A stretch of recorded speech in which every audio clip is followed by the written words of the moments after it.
के घटिया हो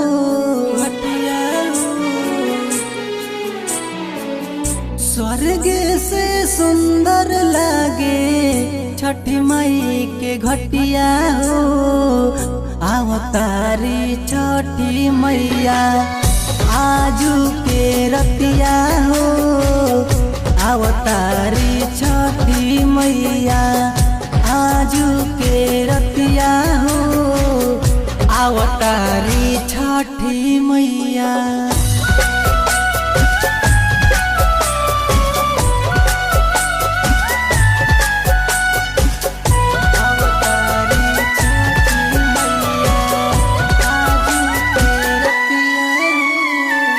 गजब के पंडाल सजल बा गजब के घाट हो।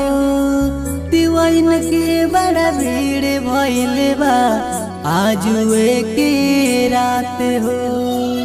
आजुए के रात हो गजब के घाट सजल बा गजब के पंडाल हो।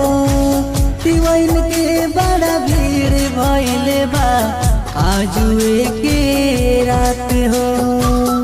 बड़ा मन भावन लागे छठ के बरतिया हो। अवतारी छठी मैया आजू के रतिया हो।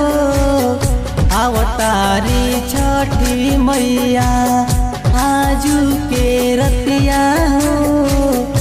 अवतारी छठी मैया छठी मैया आजू के रात हो। अवतारी छठी मैया गजब के लोक लगेला गजब के इनकर मुख हो। पूजा पाठ में ठेकुआ चढ़े साथ में चढ़ेला ऊख हो। साथ में चढ़ेला ऊख हो गजब के लोक लगेला गजब के इनकर मुख हो।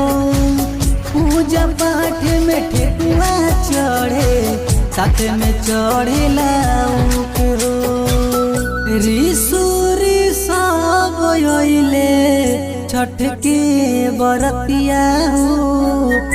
अवतारी छठी मैया आजू के रतिया